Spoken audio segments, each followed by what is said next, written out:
Cesaria Watershed arranques on the outside.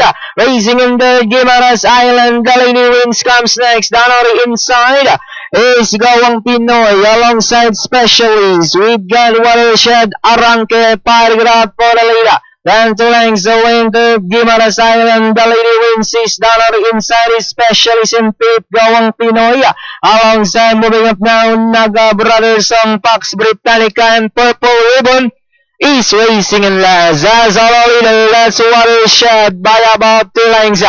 The Lady Wins now in second. Arranque in the race. Specialist now moving up now to take Guimaras Island in 5th. Then followed by Gawang Pinoy, Pax Britannica, Brothers Song, Naga, and Purple Ribbon. Watershed still the leader. Moving up is Specialist. The Lady Wins Guimaras Island in 4th. Pax Britannica now in 5th. Now we have a Specialist by about 2 lengths. And in second, the Lady Wins Guimaras Island, Pax Britannica, and Watershed as they come down at the last 150. And it's still a Specialist by about 3 lengths. Pax Britannica now moving up to take second. A Specialist, Pax Britannica, the outside now moves up to grab the lead, and finally it's Pax Britannica.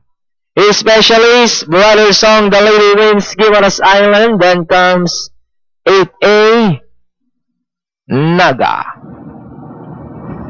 Okay, Bayan Karibista, para dito sa ating race number 6. Maganda pinakita dito numero 2, Pax Britannica na segundo nga dyan.